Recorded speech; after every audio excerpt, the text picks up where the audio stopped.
नमस्कार, आपण बघत आहात क्राईमनामा महाराष्ट्र न्यूज। जर आपण चॅनलवर नवीन असाल तर कृपया चॅनल सबस्क्राइब करा, व्हिडिओ जास्तीत जास्त शेअर करा, बेल आयकॉन जरूर दाबा, यामुळे आमचे नवीन व्हिडिओ तुमच्यापर्यंत त्वरित पोहोचतील। आता वळूया आजच्या विशेष बातमीकडे। मालेगाव इथं 3 वर्षीय चिमुकलीवर अत्याचार आणि त्यानंतर झालेली निर्गुण हत्या यामुळे संपूर्ण महाराष्ट्रात संतापाची लाट उसळली होती। मालेगाव पाठोपाठ आता मनमाड शहरातही एक भयंकर घटना उघडकीस आली आहे। एका 64 वर्षीय व्यक्तीने अल्पवयीन मुलावर लैंगिक अत्याचार केल्याची घटना समोर आली आहे। या घटनेने परिसरात एकच खळबळ उडाली असून पोलिसांनी 64 वर्षाच्या व्यक्तीला अटक करून गुन्हा दाखल केलाय।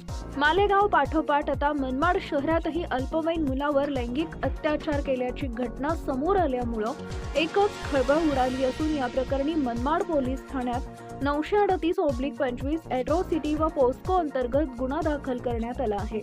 बाबा भागवत असं या नराधम आरोपीचं नाव आहे। मिळालेल्या माहितीनुसार संशयित आरोपी बाबा भागवत वय वर्ष 64 यांचं लॉन्ड्रीचं दुकान आहे। या दुकानात इस्त्रीचे कपडे घेऊन येणाऱ्या लहान मुलांसोबत संशयित आरोपी अश्लील चाळे करायचा, त्यांना जवळ घ्यायचा आणि अनैसर्गिक पद्धतीने त्यांच्यासोबत वर्तन करायचा। या प्रकरणी पोलिसात तक्रार करण्यात आली आहे। तक्रारदाराने दिलेल्या फिर्यादीत त्यांच्या कुटुंबातील लहान 7 वर्षाच्या बालकासोबत अनैसर्गिक अत्याचाराची घटना घडल्यानं हा गुन्हा दाखल करण्यात आला आहे। घटनास्थळी फॉरेन्सिक टीमला पाचारण करत येथील सर्व पुरावे सुद्धा गोळा केले।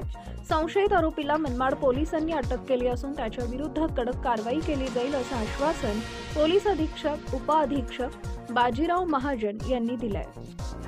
मनमाड पोलीस स्टेशनला 938/25 एट्रोसिटी कायदा आणि पोक्सो कायदा अशा या कलमाखाली गुन्हा दाखल झालेला आहे।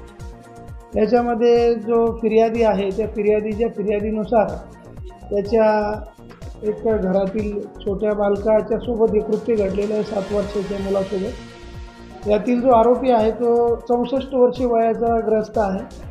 त्याचं लॉन्ड्रीचं दुकान आहे आणि त्या दुकानावर जे मुलं कोणी कपडे घेऊन यायचे इस्त्री करण्यासाठी तर त्या मुलांसोबत अश्लील चाळे करणे, त्यांना जवळ घेणे, अनैसर्गिक पद्धतीने त्यांच्याशी वागणे अशा प्रकारचे कृत्य तो इसम करतो अशी फिर्यादीवरून गुन्हा दाखल झालेला आहे। यामध्ये तातडीने आरोपीला अटक करण्यात आलेली आहे।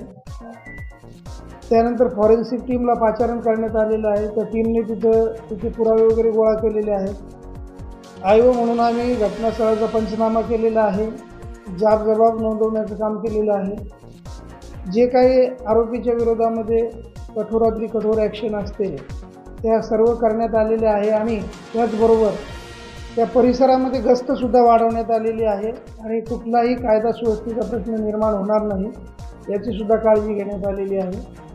आणि सध्या मनमाड शहरामध्ये शांतता आहे, कुठलाही कायदा सुव्यवस्थेचा प्रश्न नाही आहे आणि कोणामध्ये काही जाती तेढ वगैरे नाही आहे। पुन्हा एकदा विनंती, कृपया चॅनल सबस्क्राइब करा, व्हिडिओ जास्तीत जास्त शेअर करा, आपले विचार कॉमेंटच्या माध्यमातून आम्हाला जरूर कळवा।